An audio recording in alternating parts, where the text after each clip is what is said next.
About a Bear is made possible by generous grants from the following: the Norman Arts Council, the Oklahoma Arts Council, the National Endowment for the Arts, the Kilpatrick Foundation, and the Swartz Family Foundation.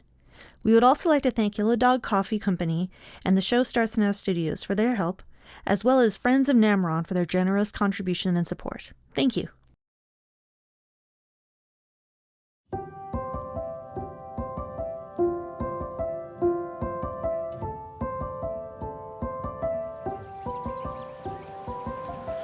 Once upon a time, 3 bears lived in a cottage at the edge of a wood. Well, 2, anyway. You see, bears don't mate for life. Hey, check it out. That old tree's still there. The ice storm didn't get it. Oh, Mom's tiny village.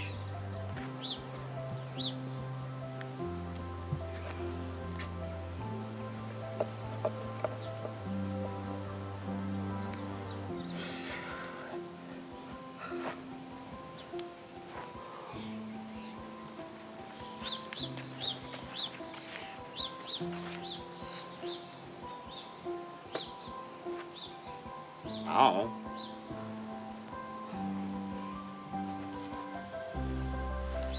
Oh. Hey, little guy. Hey, little guy. Ah, it's cute. No soliciting. Very important. You see, it is hard to find good stained glass bear art.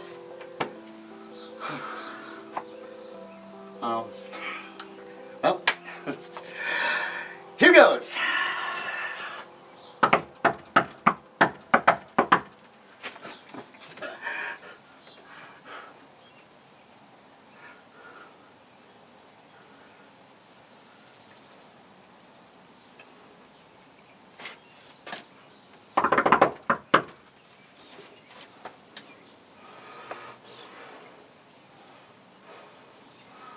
She's probably still sleeping.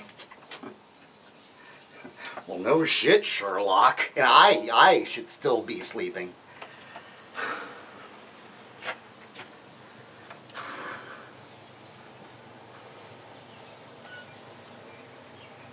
Hey, Ma. Mom, it's me. It's Lucky.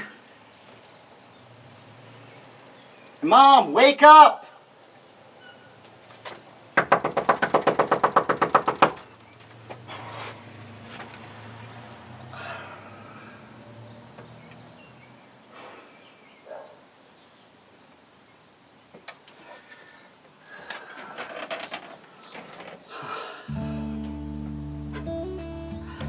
Welcome home.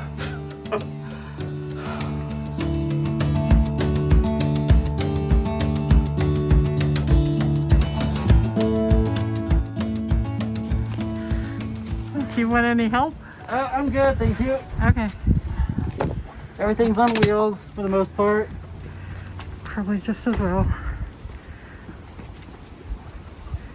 God, it's gorgeous over here. Alright, is this the right place? It's the right place? Oh, hi! Hi! Hi! Hello! Hello! It's the right place.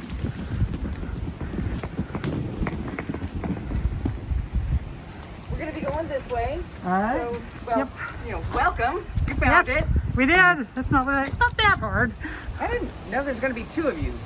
Oh, this is Dennis. He does the magic part. I could not do this without him. So this is Dennis. Dennis, welcome. Alright, thank I you. thought I told you. Sorry.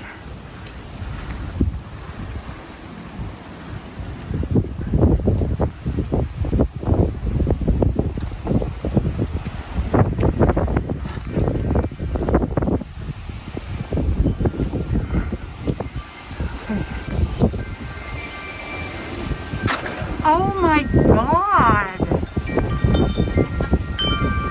Lena, you didn't tell me. This is gorgeous. This way. This is a amazing. Love the view. Oh, it's a pony. Okay, well, that's probably close enough, don't you think? Oh, Yeah, yes. yeah, I can work with Sorry. this. It's a good spot. Oh, well, I was gonna say we could do this out here because I think the light's good. We could go indoors. It's a nice day. Stay out here. Yeah, let's stay out here. This works for me. Thank you. Okay, Absolutely. you figure out where you want to put everything, and Okay. I'll fetch some drinks. All right? Okay. This is Boutros. Oh, Boutros. Hello. Okay. Watch out, setting up behind you. Okay. I'm basically going to stay out of your way now. All right. All right. And maybe have a chat with Boutros. You have a great look.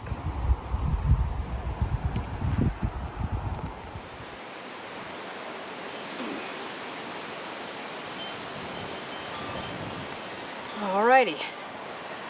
Please help yourselves. Individual church keys. And sanitizing wipes. I actually own stock in Lysol. Reckitt Benckiser, in fact. Wonderful name, isn't it? Racket. London firm, very fancy. But you know, they say, the scientific they say that it's not surface contact, that's not its favorite way of spreading, that it's the droplets, those invisible fucking little respiratory droplets. So we'll keep our distance and we'll be safe, right? We'll can live without touching each other, just barely, but we all have to breathe, damn it. And you were in my Women in Film course, weren't you? You were a good writer. And you look familiar too. Did I have you in Greek lit? Oh, for heaven's sake. Sorry. Bear stories. You know, there's a rumor, and I love a good rumor, that someone saw a bear not far from here, like across that pond. Yeah, I read it on the neighborhood Facebook page. I've become quite the Facebook reader ever since I retired from the university. I don't have a personal bear story as such. I've never come across a bear or been come across by a bear.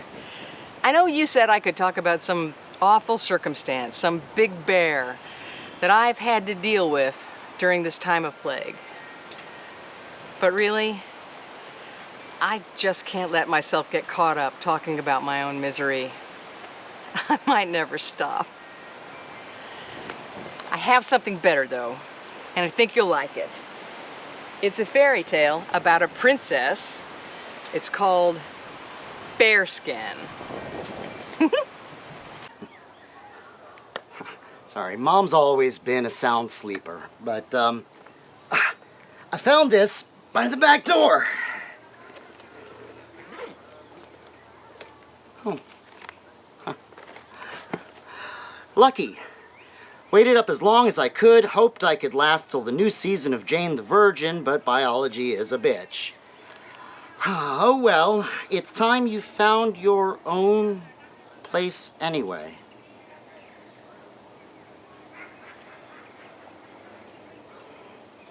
I packed you a few things.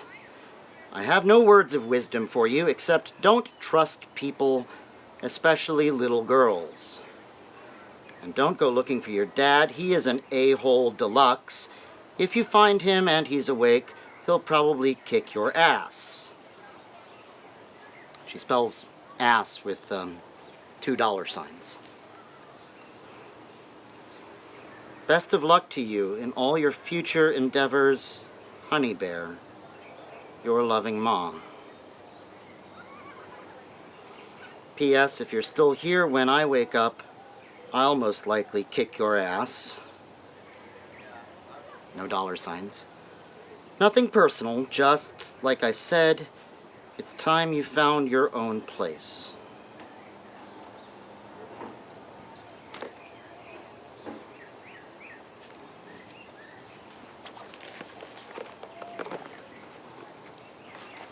Ew.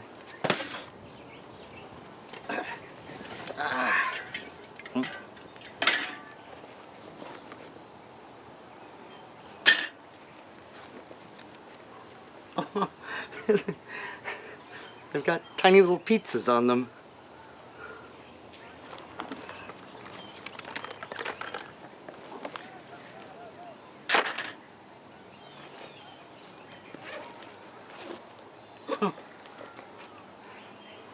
I love bubbles.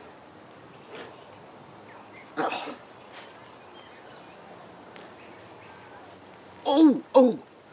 Ha! It's Boofle. Lo.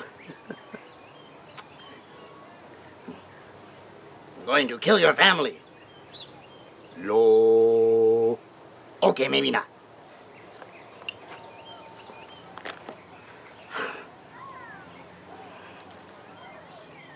For showering, do not eat. Yeah, easier said than done, Mom.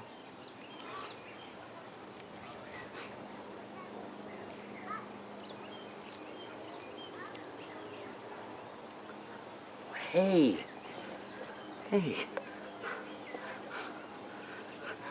I gave her this for her birthday.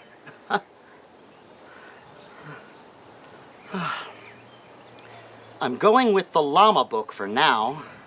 It's so tacky, it's starting to look cute to me.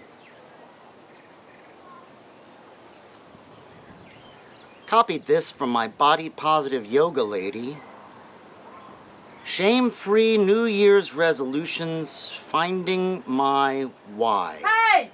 Honey! Mr. Locksley! Mr. Locksley, it's okay, it's me! It's Lucky! Oh, you're not Mr. Locksley! Shit!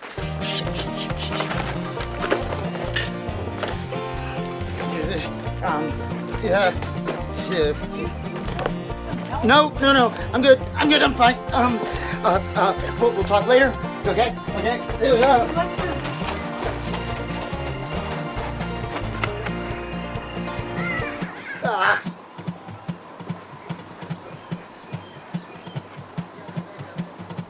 Did I hear the rumor that there's a bear in Norman? I started the rumor that there's a bear in Norman. And it's not a rumor. I don't know why people think there are no bears in Norman.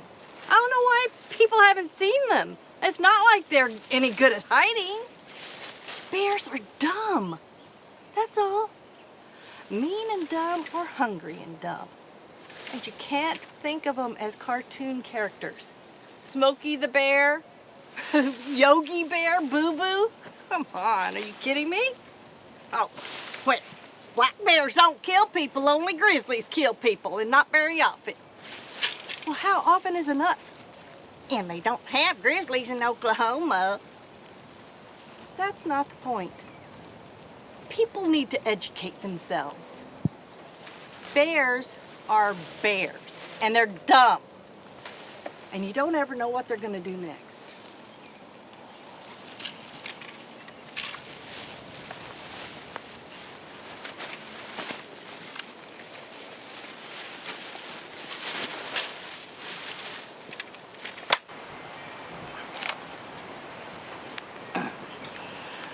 Offspring number 8. Princess Hawthorne, like so many fairy tale princesses, was an only child, but not really. She had 7 older brothers, each of whom had gone out into the world, each of whom had been claimed by death.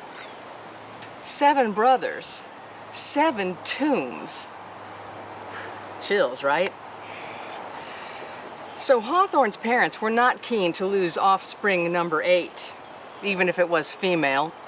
And so, and this is practically de rigueur in fairy tales about royalty, they kept Hawthorne under lock and key, lest some nasty, handsome, procreation-minded prince decide to steal her away. This was actually fine with Hawthorne. She was not at all jazzed about the idea of becoming Mrs. Prince so-and-so. She was happy where she was. She had the best of everything: food, clothes, ponies, parents who loved her dearly. She even had a best friend named Corianda. Well, a handmaiden.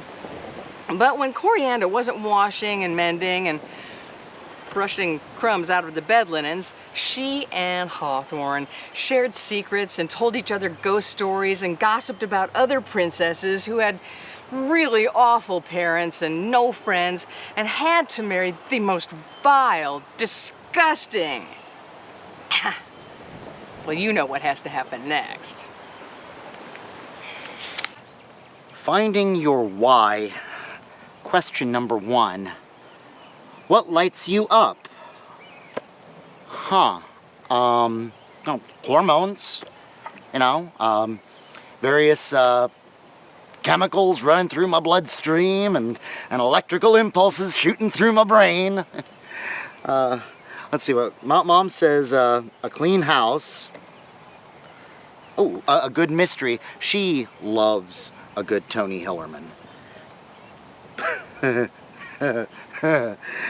Amaretto sours. Oh, she is a funny drunk. I mean, okay, so she does this bit where it's like, Ina Garten meets Martha Stewart, and it's just like, oh my God. It slays. It does. Let's see. Well, that's all she wrote. The rest is just questions. Who are you really? What are you naturally good at? List some essential truths, capital T, about you, capital Y. Okay. I'm going to assume that she wasn't drunk when she wrote this, and she put it in there for a reason. I am essentially predictable. You see, there's this notion that you guys, you humans have, that bears are all like wild and crazy and ferocious and unpredictable. Blah! You never know what they're gonna do next. Blah! No. Bears are like most people. Well, okay, a lot of people. Some humans can be truly unpredictable, but bears, and all the best humans I have ever met are not ferocious. Okay, so like for example, and this is something that we have in common, from like an evolutionary perspective, like from the savannas and even limited bipedals. Okay. So like when I go like this, I am not about to charge or no, I'm not. Oh, for Christ's sake, it's little girls. No. I'm just getting the lay of the land. It's a lot easier to do when you're standing up. I'm not gonna charge. I'm not going to attack. Bears almost attacked my kid. Hey! Hey! Can I get a coffee? Rhinoceros King. And so, the vile, disgusting Rhinoceros King discovered there was a beautiful princess available, and he threatened her parents' kingdom with his army of man-eating ogres. And Queen Mum and King Da had no choice. So they sent Hawthorne off to marry the Rhino King, which was bad. But they also sent her handmaiden and best friend Coriander, which was good. Excellent, in fact. The Rhino King was indeed vile and disgusting, and Hawthorne fainted as soon as she saw him. But that evening, he assumed his true form, which was 3 times as vile and 7 times as disgusting, and Hawthorne and Coriander both fainted. Well, King Rhino, despite his vile, thick hide, was actually very thin-skinned. When Hawthorne and Coriander woke up, they learned that the Rhino King, disgusted by their disgust and his disgustingness, had gone out to the eastern reaches of his kingdom to do a little bear hunting. Are you sure you're okay with this? Well, you spoke with Renata? Yeah. Well, yeah. There are no bears in Norman. Bears don't come this far west. I mean, yes, there have been reports of bears. A bear, maybe.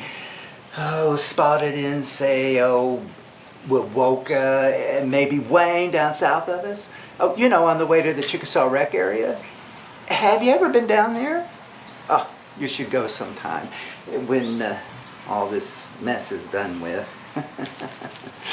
Hike, swim. Oh, it is freezing, so cold. Oh, and clean, or just sit by the water.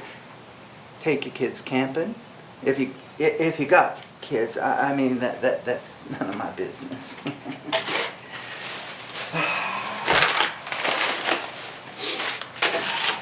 But there's some in the tip of the panhandle, bears, but mostly they stay east. You know, east central and southeast. Pretty country in eastern Oklahoma. That's where my wife's from. Ex-wife. You should take a trip there too if you haven't been. Oh, Talamina Drive. But you gotta pick the right weekend. And the way the weather's been these past few years, it's anybody's guess. But when you hit it on the right day, oh my gosh. Oh. Makes me wish I was a painter. Nancy, my ex-wife, always said she wanted to make a quilt that looked like the Ouachita Mountains. Can't sew a button on, poor kid. It's pretty country. You know, the Ouachitas are older than the Rockies. 300 million years old.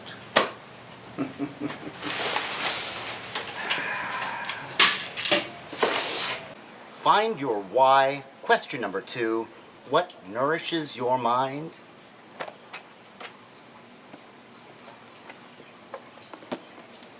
Kerouac, baby. Desolation Angels.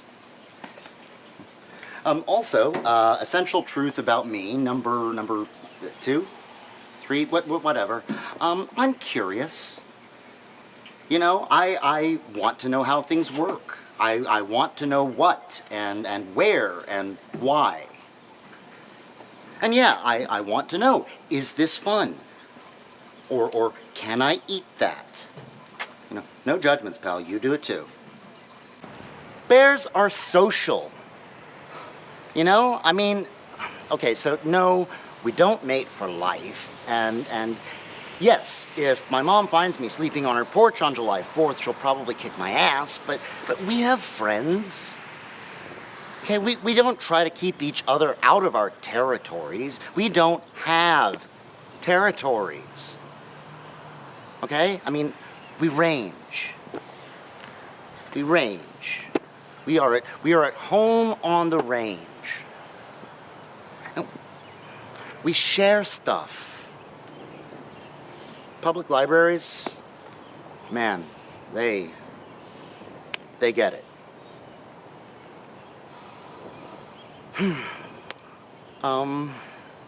Also, essential truth about me, number, whatever. I'm lonely. Yeet. Oh, crap. Oh. Sorry, dude. Yo, dude, it's a bear. Dude, you're so high. I am. What's your point? What point? I lost my mask. Bro, it's in your hand. That bear can totally run. Yo, hey, I saw a bear once. Cool.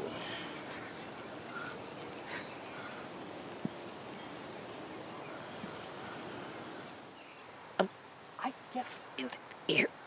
Okay.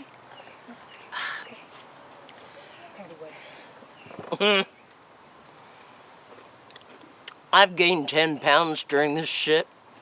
Now, I know it's not that much, but I feel it. My body feels different. I've never been fat before. I mean, I was always a skinny kid, even when puberty hit at age 14, thank you very much, just in time for junior high. I started to fill out, but not necessarily the way you want to fill out. Like, I shot up 5 inches between 8th and 9th grade. It's the not knowing, you know? I mean, sometimes that gets to me. A year ago, we had a cafe. And now we're trying to scrape the money together to turn the van into a food truck. At least $30,000, maybe more, probably more. Insurance, fees, licenses. That's not what you want to talk about, though. Yeah, I'm not like this, really. I don't whine. I don't focus on shit like weight and gray hair and getting fat and getting old and not knowing what's gonna happen next. Fuck that noise. Bear stories. So, we're camping in New Mexico. So here, shit. This is my bear story. Finish the cookie, and I hope it doesn't disappoint you. We're camping in New Mexico. And, I don't know, this was 10 years ago. We go to the mountains every chance we get. And we're camping, and we put all the stuff up. I packed it away up high so the critters can't get at it. And I'm asleep. And it's that kind of sleep you get when you're camping. You know, that, well, some people do. It's really light.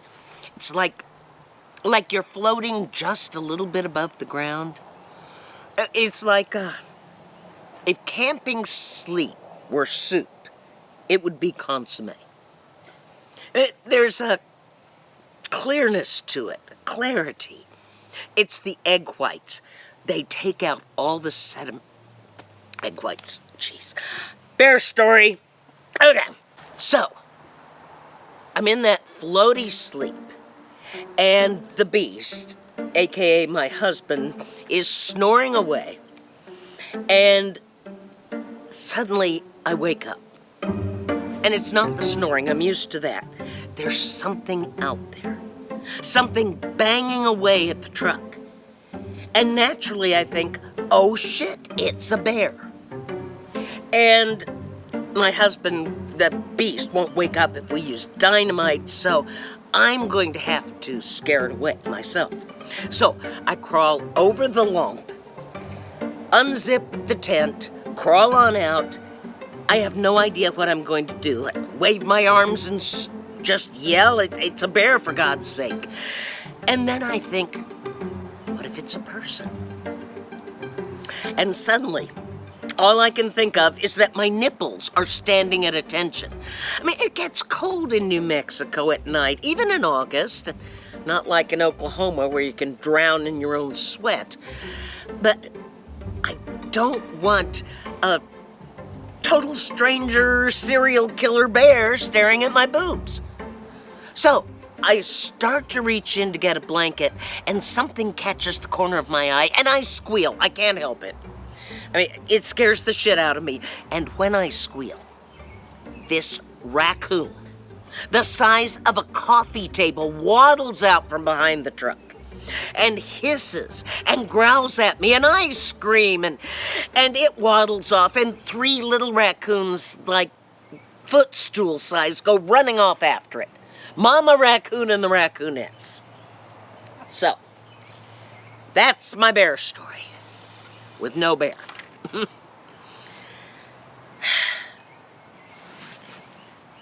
I do have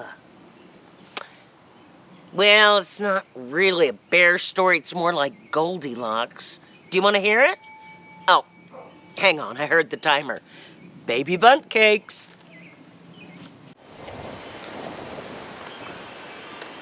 A sturdy backstitch. Hawthorne and Corianda had been locked in their chamber while the Rhino King did his bear hunting. So much for the royal treatment, eh? I wish I was a bear. This from Hawthorne. I'd wrap my big bear arms around that rhino's horn and pull and pull and pull until his head popped off and blood spurted everywhere. Gruesome, huh? Don't worry. Corianda was immensely practical and observant, and Hawthorne had given her an idea.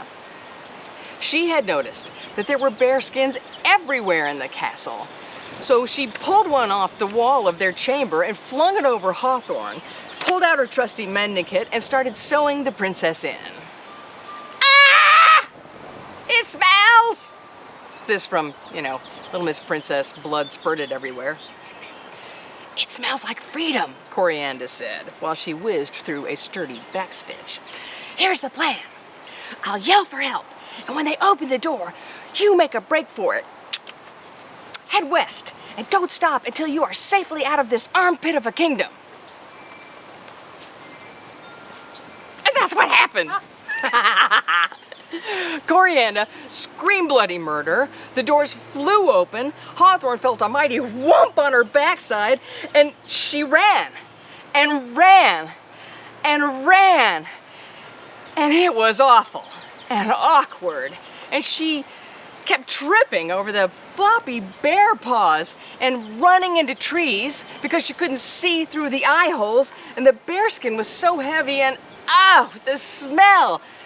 And still she ran. You want me to pick that up for your B-roll?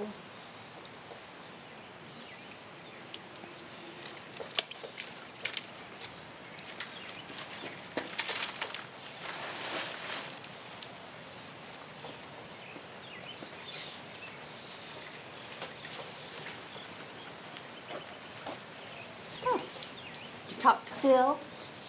King Philip. No bears in Norman, Phil. Did you ask him what he's doing here in the park on a beautiful Sunday, picking up trash? You should ask him. Me? I'm here for vandalism and trespassing originally, but they dropped that. It wouldn't look good to arrest somebody for trespassing if they weren't homeless. I stole yard signs. It was the last city council election. We had our candidate's sign in our yard.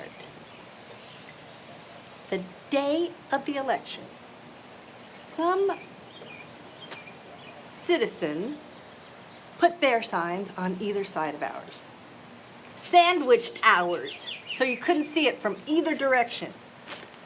I mean, why would you put who is going to change their vote because of a yard sign? Really?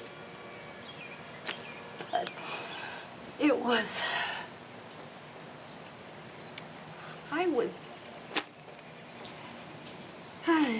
I just lost it.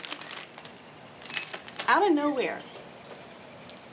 Well, not really out of nowhere. It had been a rough year. I went out there in my robe and my house shoes, and I jerked up those signs. And before I knew it, I was halfway down Scissortail Court, pulling up all the signs in all the yards. I was about 6 blocks from my house by the time the cops caught up with me. I was talking a blue streak, cussing. Tears were streaming down my face. And these cops that looked like they were 12 years old telling me, calm down, man. I'll give you 2 guesses who called them. Rhymes with pill. Phil says, there are no bears in Norman.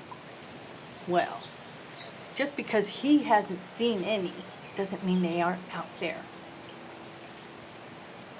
Bears are the shit you don't see coming. Or maybe you did see it. You saw it coming, but you never realized it could move so fast.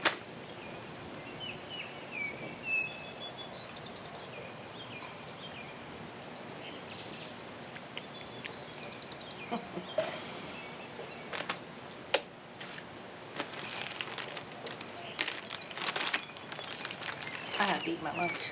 I don't have a very long break.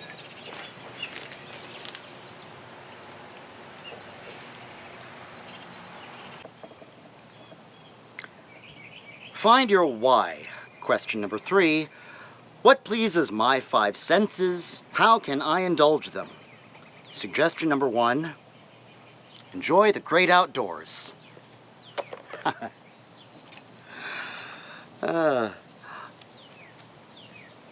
What? Come on. Just, oh, I lost my Twizzler.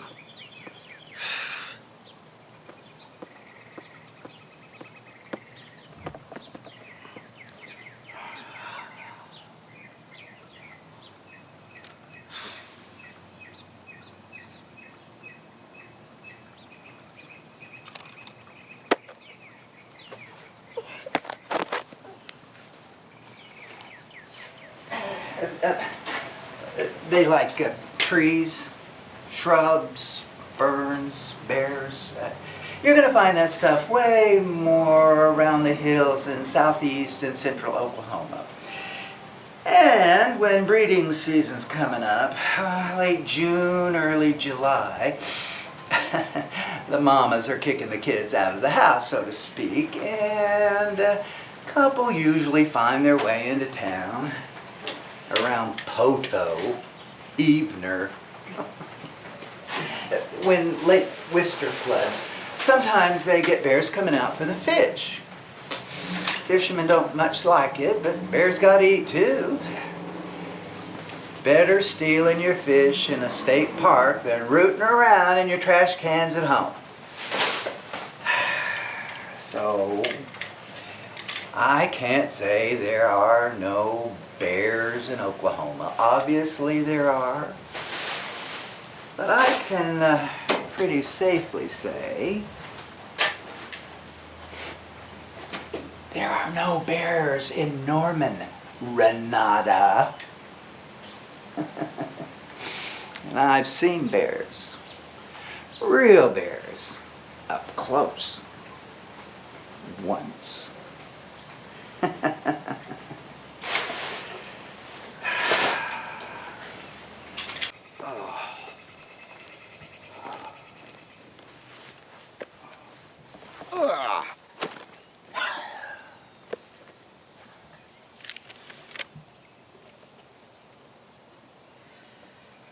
Sensory indulgence number 2. Try new foods.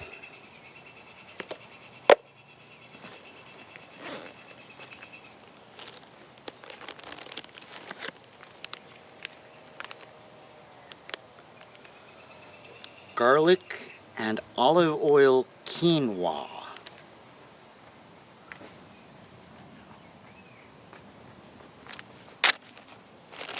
I need a Twizzler.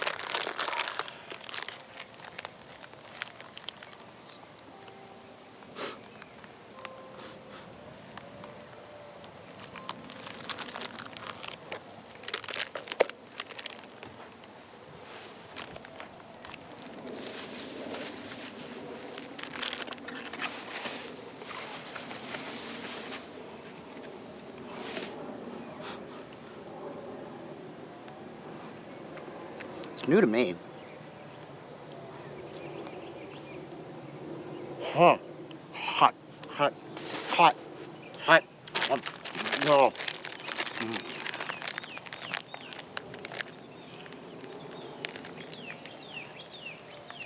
Oh my God.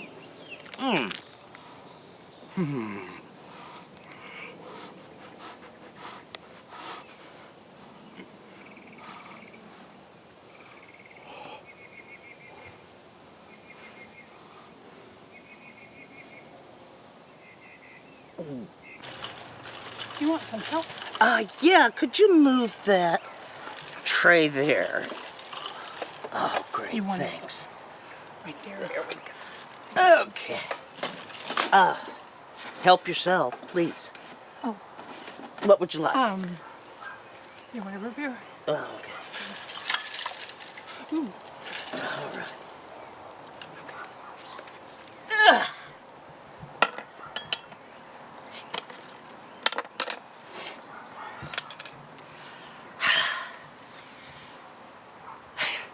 My mom hates this story.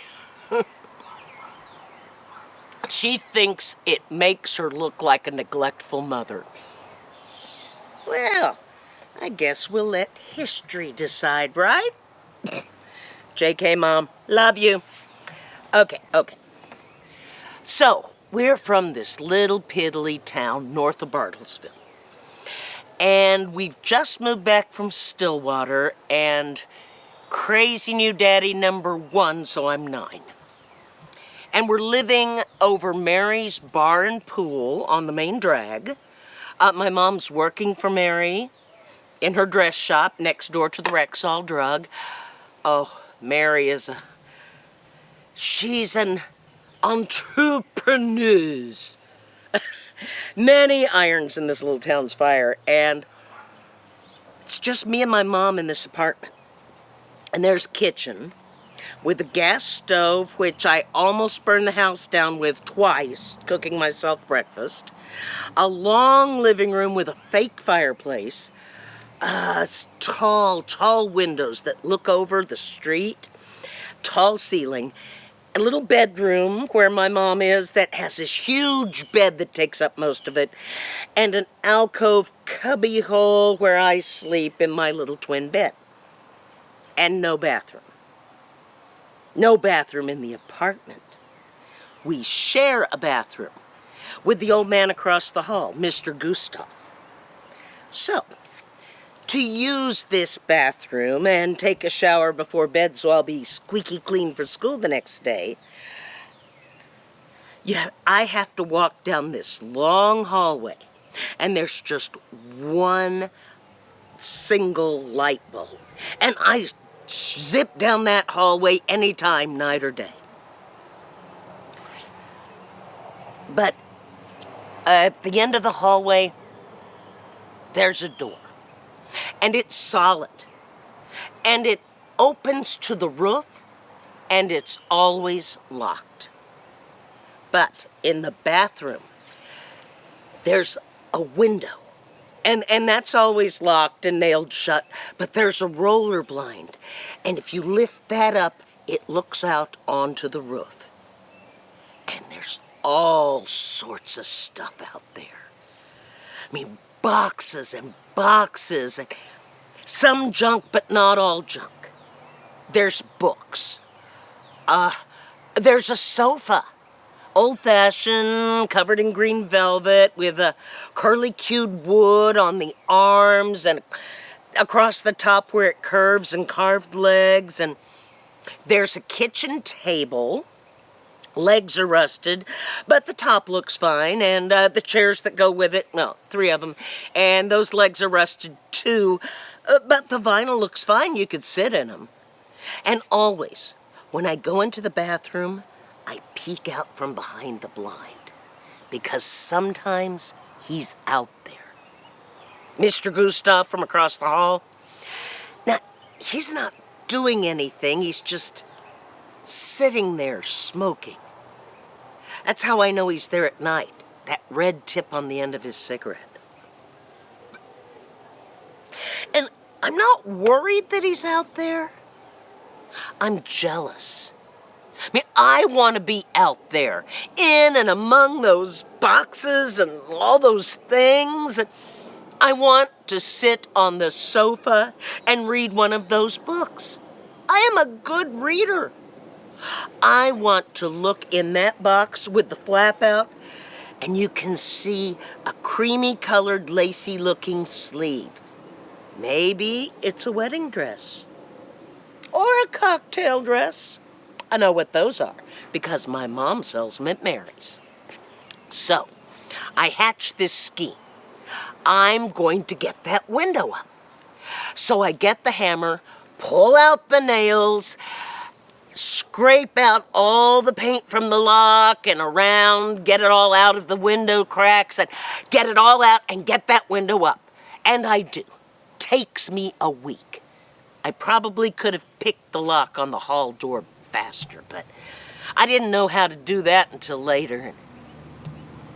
You know, I bet those little bunties are just about cool enough. Oh, you gotta try one. Sea salt caramel with the most amazing chocolate butter crunch glaze. A word of mouth, it's still the best marketing technique in the world. Oh, you three can split one. Live a little. Sensory indulgence number 3, visit an art museum!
My Boy Scout troop sent scouts every summer in August to Philmont in New Mexico. It was a 10-day backpacking trip. Spend the night at base camp, get up the next morning, and you head out. And you carry everything you're going to need for the next 10 days on your back. It was wonderful. For a 14-year-old who loved the outdoors like I was, it was like dying and go to heaven. Ah, beautiful mountains. And we hiked 20 miles a day and set up camp for the night. And each camp had a swap box of supplies, things, you could use for cooking and cleaning. You'd leave stuff you didn't want. You traded out the honor system. I came close one night to finding all the stuff to make pizza. No cheese, but we ate it anyway. It was awful. But we were 14 and hungry. And of course there were bears, plenty of bears. And we were warned about not leaving food where they could get to it. And soap. Bears will eat a bar of soap. And what happens is exactly what happens when a person eats a bar of soap. Yeah, but that's not the point of this story. Well, some guys, New Yorkers, tough guys, They went out across the meadow by the camp, exploring, and they found a cub. Or it found them. But they came walking back into camp with this cub trailing along with them, probably 8 months old. And half of us are oohing and awing over it, and half of us are telling them to shoo it off, get rid of it. And suddenly, there's this crash that echoes across the valley, seriously. And we look up, and heading toward us at full gallop is Mama Bear. She crossed a half-mile of alpine meadow and nothing flat, heading straight for that cub. And guys, you know, and it's dinner time, and all our food is laid out waiting to get cooked, so there's a smorgasbord for her. And the guys are running and yelling and grabbing food, and well, I was a small kid even at 14, and I'm getting just around when suddenly the junior troop leader grabs me and tosses me up onto the roof of the picnic shelter, hands me a long-handled fork, and tosses up a canvas pack full of whatever he could grab and tells me, "Don't let the bear get her food," and runs away. Well, screw that.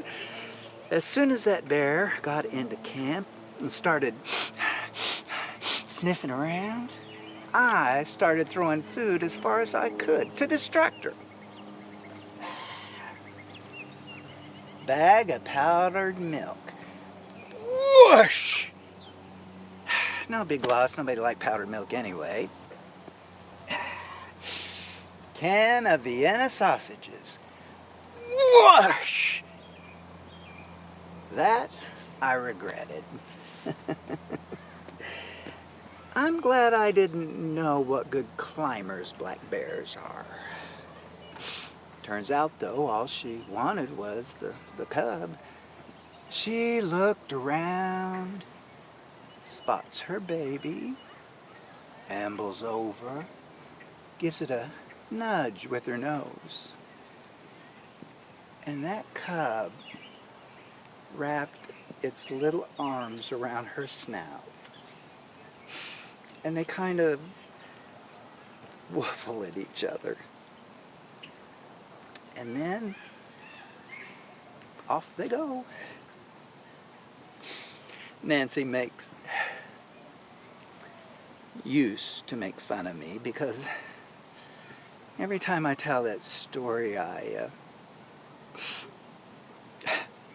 tear up a little.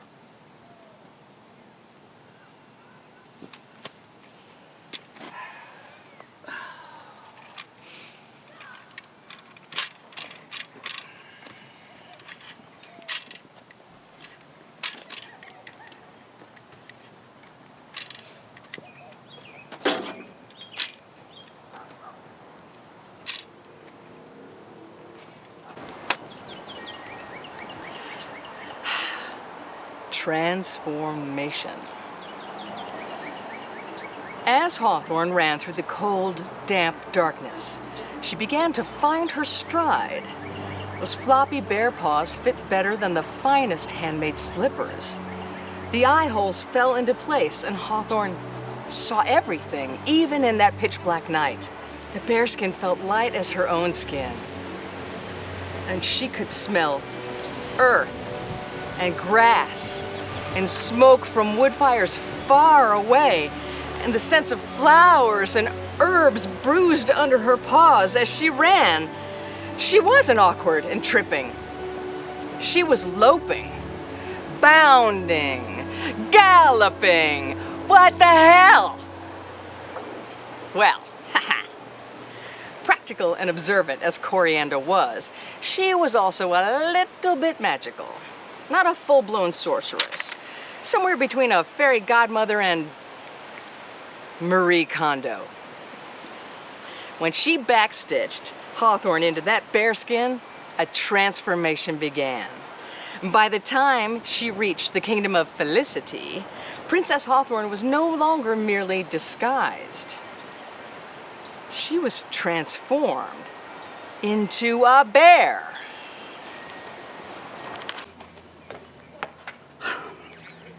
Finding your why, question number 4.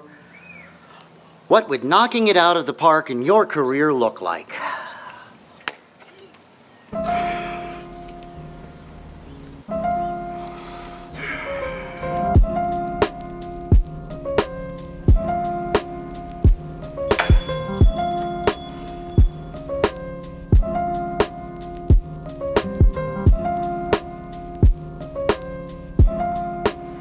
So we're just a little counter service, mostly delivery.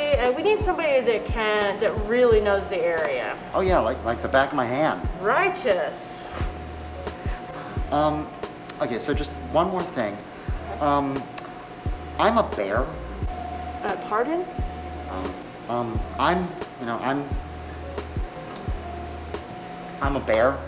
Okay, cool. Well, you're gonna need a food handler's permit. You can get that over at the library. They have it online, and you can use their computers. Righteous.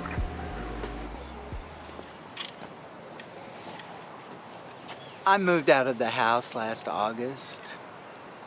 It wasn't Nancy, really. It was me. Loose ends. Didn't know how to help anybody anymore. Still don't. I retired from the University Counseling Center last February in 2020. Well, retired before they could lay me off. I miss the kids. The students, they weren't all kids. I worked with some folks in their 30s, 40s, just as driven as a 20-something. And just as uncertain, trying to find their purpose. Nancy and I talked about traveling when I retired, but that was before everything. I wanted to show her New Mexico. I wanted to show her the Rockies. Maybe go out to Oregon. I have family out there. I haven't seen it in forever. She did let me keep the van. At some point I'm gonna find an apartment.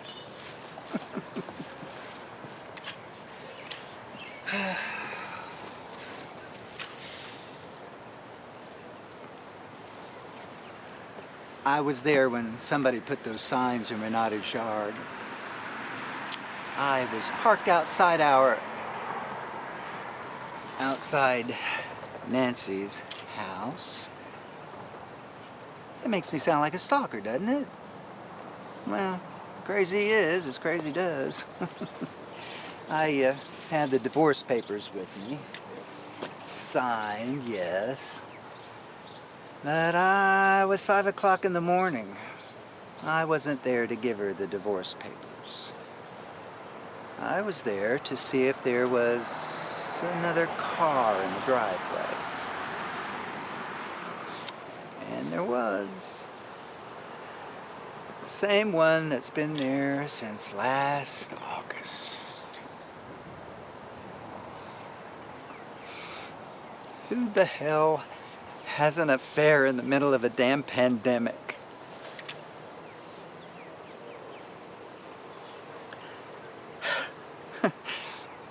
I gotta give her points for chutzpah.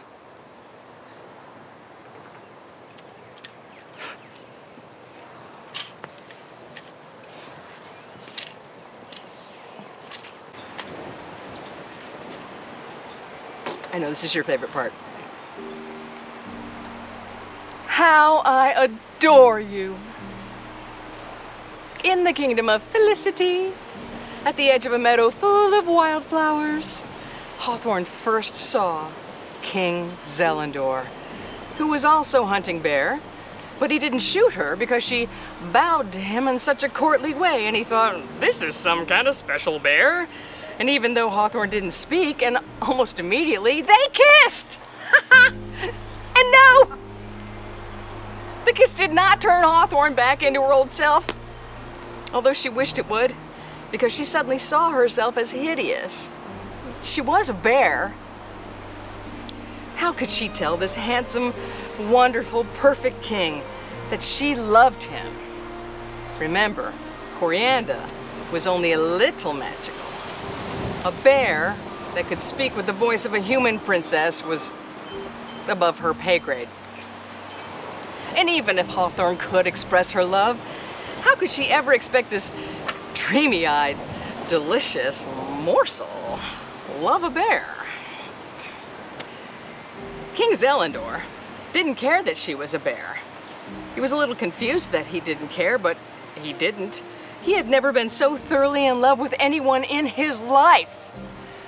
Hawthorne was despondent, though, and she exclaimed, "My sweet, handsome, perfect Zelindor, how can I tell you I adore you?" What came out, of course, was more like,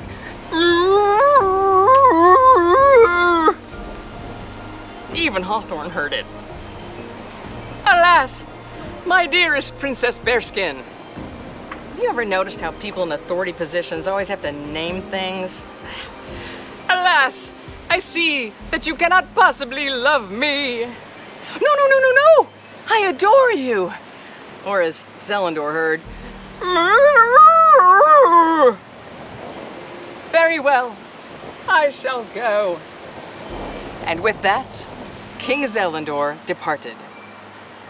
Or he would have, if at that exact moment, King Rhino, hidden on the other side of the meadow, had chosen to loose an arrow straight at King Zelindor's heart.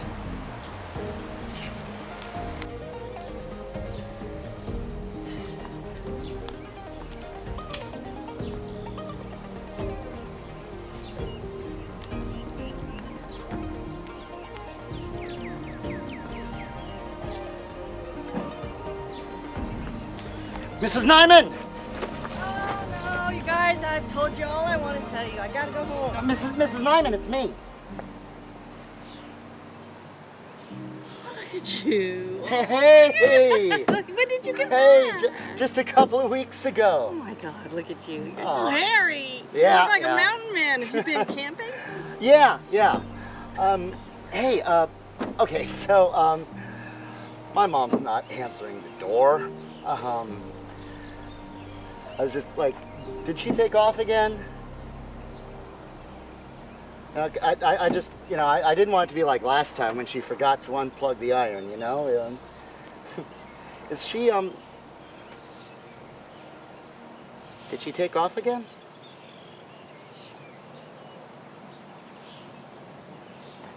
Mrs. Nyeman?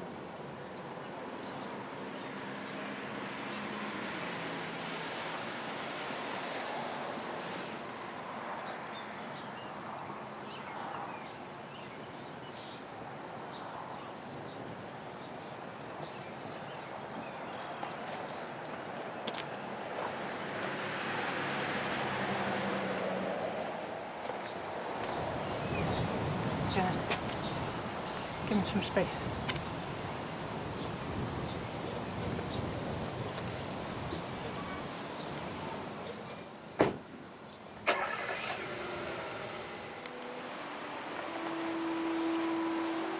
A poison that could kill the strongest man. That vile, disgusting King Rhino had tracked Princess Hawthorne all the way from the Rhino Kingdom. I mean, he was vile and disgusting, yes, but he was a hell of a tracker. The arrow, tipped with a poison that could kill the strongest man, made a whining sound as it sped through the air, a sound that Zelindor couldn't hear. Princess Hawthorne could never have heard it with her human ears. Princess Bearskin heard it clearly. She leapt! She knocked Zelindor to the ground. She whirled with the grace of a dancer and leapt again toward the arrow. It pierced her chest, and its poison spread at once into her blood. She stumbled. As she fell, Zelindor's arrow whizzed past her ear on its lightning journey to King Rhino. But it bounced off the rhino's thick, vile hide. The Rhino King knocked another poison-tipped arrow. 2 for one day. Nice. And then Princess Bearskin stood up. The surprise of seeing that ungrateful bitch, as King Rhino had taken to calling her after tracking her over 200 miles, the sight of seeing her on her feet completely spoiled King Rhino's aim. Princess Bearskin brushed the arrow aside and was across the meadow in the blink of an eye, and she wrapped her big, strong bear arms around his horn, and she pulled and pulled and pulled.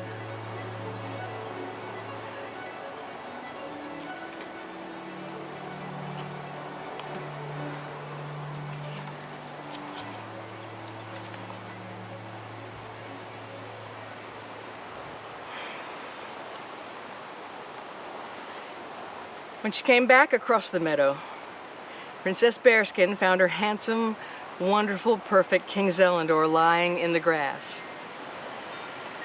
The Rhino King's second arrow, the arrow she had brushed aside, had pierced Zelindor's shoulder.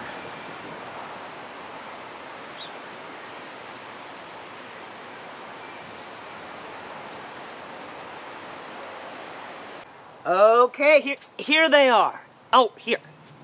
Have one. And you, here's one for you. And they're so small. Here you go. Okay. You'll want some napkins because they're a little bit messy. Here you go. Okay? Let me know what you think. Yeah.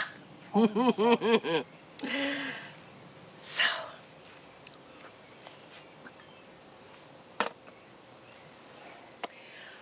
I come straight home from school and head to the bathroom. I lift up the blind, take the nails out of the window, and slide it up. I mean, it sticks a little, but I've been jimmying the cracks with a steak knife all week and sweeping up the paint crumbs and dropping them out in the street like in The Great Escape, so eventually it goes up. I crawl out the window, and I'm there. At first, I'm afraid to touch anything. But then, I take one of the books from the piles, some kind of gigantic medical encyclopedia. Ooh, maybe it'll have pictures. And I sit on one of the kitchen chairs. But it's rickety, it's uneven, it's missing one of the little caps on the bottom of the legs. They all are, so I sit on the sofa, that'll be better. And it's wet. And it smells like cat pee. I mean, at least I hope it's cat pee. So, now my butt's wet, I smell like pee, and the pages of this stupid, humongous book are all stuck together.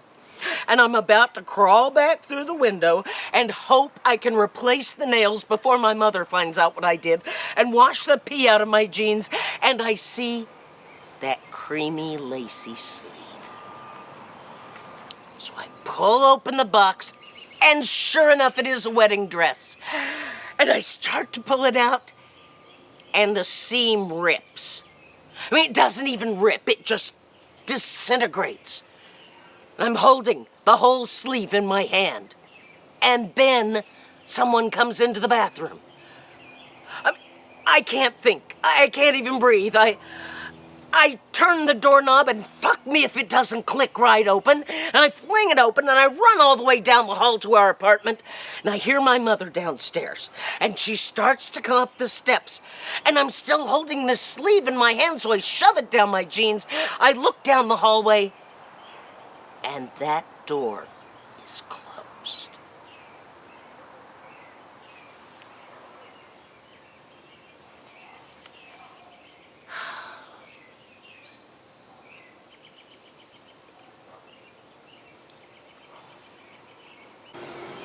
Hey, you guys. I got a bear story. It's a three-legged bear story. Leg number one was Trump. He could scare the crap out of me. You know, there were no assurances as to how far he wouldn't go, you know? I mean, Bush number 2, he was a president that, well, I didn't have much confidence in him. But at least he respected the presidency, the office of the presidency. He followed protocol. I did not agree at all with his decision to go into Iraq, but at least I wasn't afraid of a nuclear war like I was the last 4 years. And leg number 2 was this COVID thing. You can't socialize. You can't counter that fear with normal life. That was it for me. Oh. And the inauguration. The relief of the inauguration. I cried all day for the relief. The release of the stress. I had no idea I was carrying so much stress. And then leg number 3 was not being able to see my grandkids, which for me was a place where I could leave all of my worries behind. When I'm with my grandkids, all of my focus is on them and the child wonder and where they want their attention to go. I go with them. But I wasn't able to have that during COVID. I haven't had that, except for a couple of times on Zoom. But I just didn't have that natural stress release that I had built into my life. So the bear in all of this for me was that Trump was going to do something that was going to start a world war, whether it involved nuclear weapons or not. But that I would never, ever be able to see my grandkids again. And the bear of not being able to see my grandkids was multiplied when Deborah, our daughter, we texted her. We waited until we knew that we were going to get that last vaccine. And we figured out how long it would take before we had maximum immunity. And we texted her.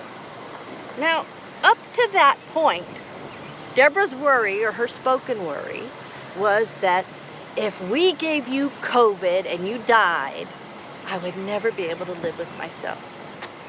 So we said, hey, look, we've got this immunity. We want you to come up. Come up for the day. Have lunch.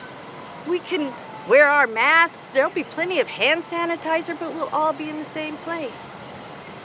And she said, you could have COVID and just not know it, and we could get sick.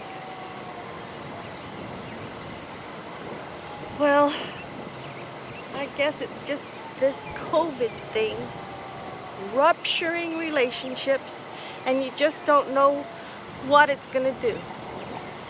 It's a virus. It doesn't care about you. It just wants to survive. It's like you're walking down a path in the woods and you see a bear. And you're doing everything you're supposed to do. You're wearing a mask. You're washing your hands till they're raw. You're keeping 6 feet apart. Lord, you're buying your groceries on Instacart. You're banging your pots and your pans. And on my worst day, it's gonna kill us anyway.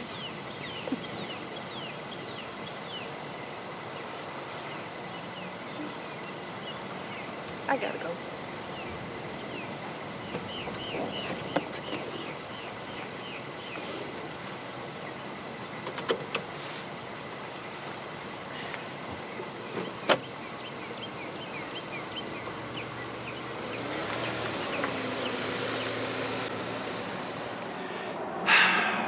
So I was sitting in my van, feeling betrayed and vengeful and ridiculous. And I hear this scream. How, really? And it's Renata across the street. She's barreling out of her house. I watched her tear those signs out of her yard and then clutching them and dragging herself across her neighbor's yard, pulling up signs, not even reading what they said, tripping over her bathrobe, lost her house shoes. I got out at one point, and Matt waved me off. Matt, her husband. But she saw the van. She saw me. She thinks I put those signs in her yard. Thinks I called the cops.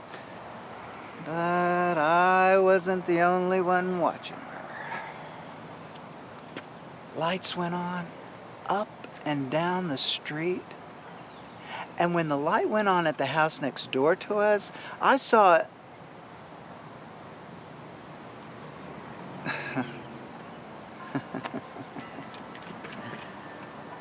Oh boy, I thought I saw a... No. Mm-mm. No.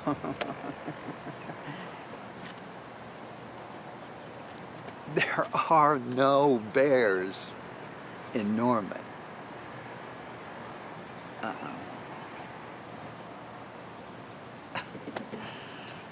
Come on, I'll buy you a cup of coffee.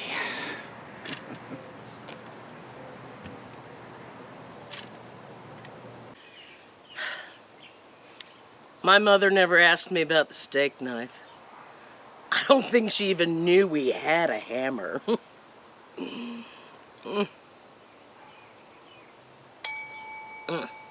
Timer. Brownies. No, fuck not knowing, you know? Find out, or hell, make it up as you go. I turned myself in, said I did it. Renata was... It was just easier. They didn't know what to do with me, so they gave me community service. Put me outside in the fresh air and sunshine, damn it. Hey, I've got an order for Pale. Is that Pale? Paul? It's an Americano and a blueberry muffin. Phil. Oh, sorry about that. Here you go. Mr. Locksley? Hey, it's me. It's Luke Burgess. We used to live next door to you. You got me through my master's thesis. Luke Burgess. Oh, for heaven's sake, of course I remember you. How in the world are you? I'm good. Yeah. I'm glad to hear it. I heard about your mom. I'm so sorry. Thank you. You guys, would you mind giving us a little bit of, we kind of need to catch up. So are you still growing that honeysuckle out in your back?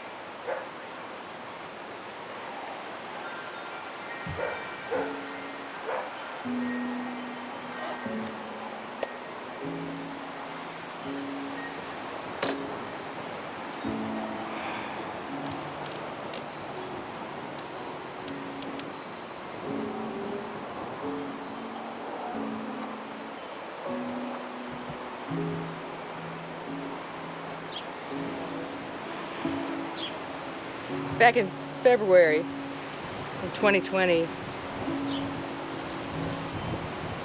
the mother of one of my good friends died. Of age, or wear and tear, not COVID. I was sick as a dog. Allergies, bad cold, I wasn't sure. Not COVID. Not that it would have occurred to me at the time. And I dosed myself up with antihistamines and went to the funeral because I couldn't see not going.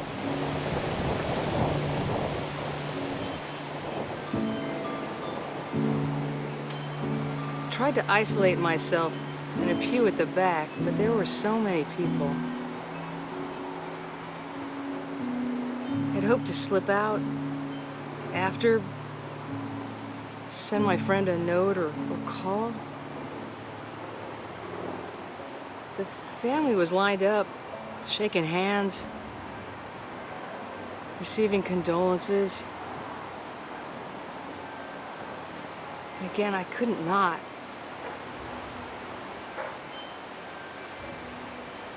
I shook hands with so many people, most of whom I had never met. I'm so sorry for your loss. I'm so sorry for your loss. I'm so sorry for your loss. So sorry. Very sorry. Sorry.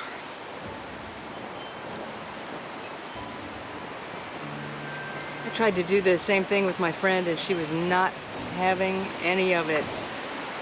She pulled me into a long, close, death-defying hug. And I had no choice but to surrender.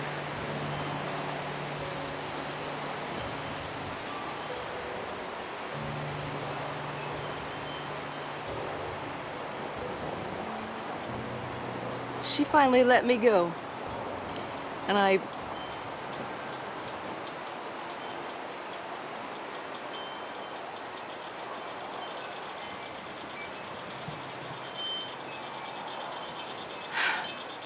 think that's plenty, don't you?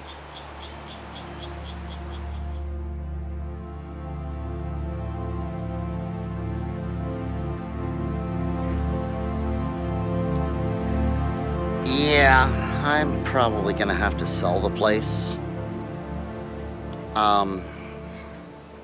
Back taxes.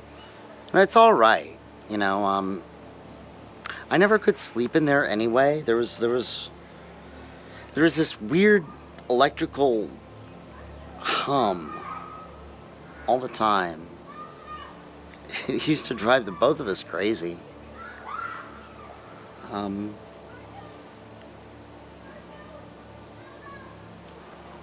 So yeah, Mom,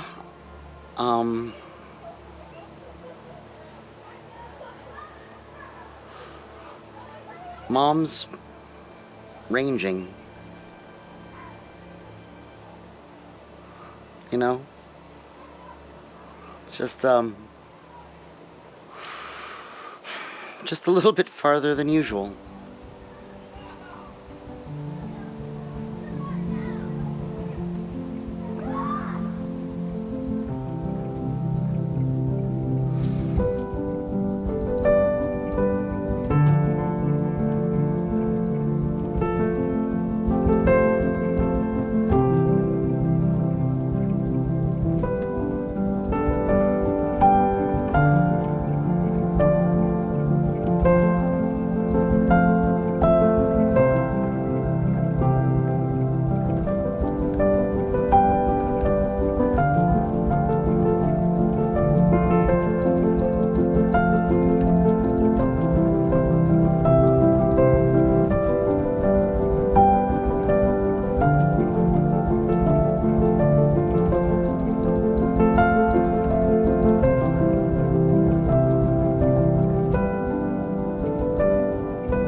Wonderful name, isn't it? Racket. London firm, very fancy.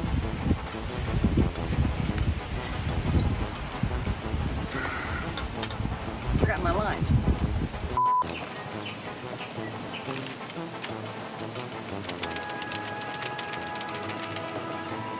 Why are you not casting? There we go. Oh, because... There, oh, hell.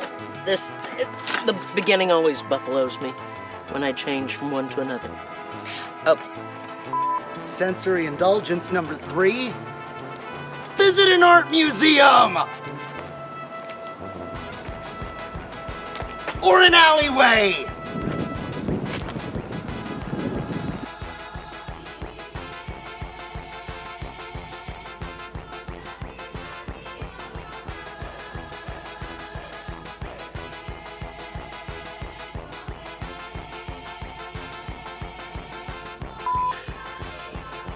I'm not like this, really. Oh. Me? I'm here for vandalism. Yeah. Well, I'm gonna start over. I'm sorry. I'm going to go back and do that again.